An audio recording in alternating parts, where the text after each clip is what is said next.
Bismillahirrahmanirrahim. Innalhamdulillah nahmaduhu wa nasta'inuhu wa nastaghfiruh. Wa na'udzubillahi min syururi anfusina wa min sayyiati a'malina. May yahdihillahu fala mudhillalah wa may yudhlil fala hadiyalah. Kenalkan, nama saya Yoga Wahyu Wiguna. Sini saya akan mereview sebuah film. Hari ini akan mereview sebuah film mengenai fiksi ilmiah, yang dimana film ini adalah film fiksi ilmiah terbaik sepanjang masa dengan judul Interstellar, yang dimana film ini disutradarai oleh Christopher Nolan dan pertama kali rilis pada tahun 2014. Film Interstellar ini berlatar di masa depan ketika bumi mengalami krisis lingkungan yang parah. Debu berterbangan di mana-mana, hasil panen gagal, dan sumber daya semakin menipis. Dalam situasi ini, seorang mantan pilot NASA bernama Cooper, disebut Cooper, yang dimana Cooper ini adalah pemeran utama dari film Interstellar ini, yang diperankan oleh Matthew McConaughey, yang dimana ia mendapatkan misi untuk menjelajahi luar angkasa dan mencari planet baru yang bisa dihuni manusia, karena buminya sedang mengalami krisis, itu hampir punah lah. Kalau manusia bila tetap tinggal di bumi, lama-kelamaan populasi akan terus menurun dan akhirnya punah karena kondisi bumi yang sudah sangat buruk dikarenakan krisis lingkungan yang sangat parah. Cooper bersama timnya, termasuk Brent yang diperankan oleh Anna Hathaway, Cooper memasuki lubang cacing yang mengarah ke galaksi lain. Di perjalanan, mereka menghadapi berbagai tantangan seperti perbedaan gravitasi, waktu yang berjalan lebih lambat, dan keputusan berat yang mengubah nasib mereka.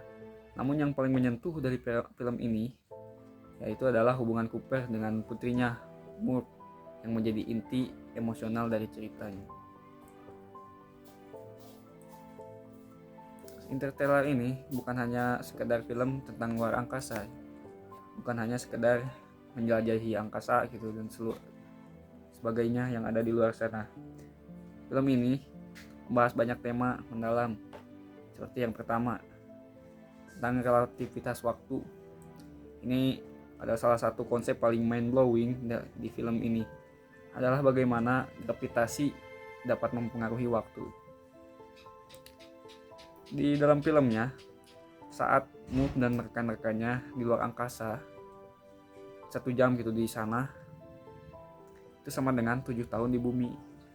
Kalau kita ibaratnya ke sana selama 2 jam gitu, 2 jam di sana, itu artinya di bumi itu sudah terlewat 14 tahun. Yang dimana relativitas waktunya sangat jauh sekali perbedaannya. Dan yang kedua, tentunya kekuatan cinta.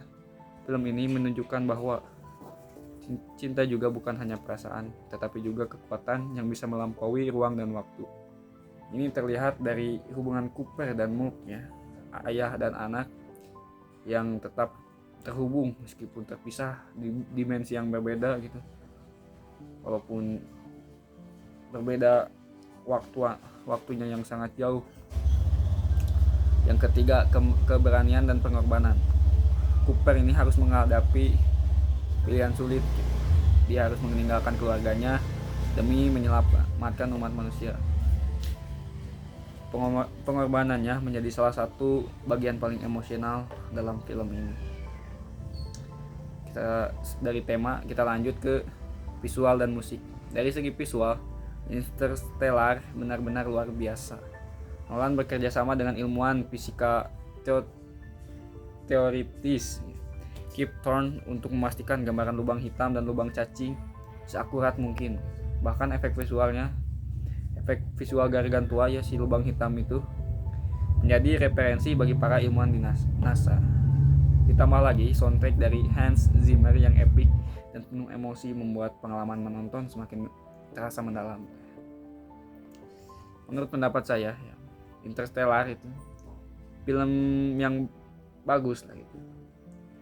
Film ini juga bukan hanya menghibur, tetapi juga membuat kita berpikir tentang alam semesta dan tempat kita ada di dalamnya.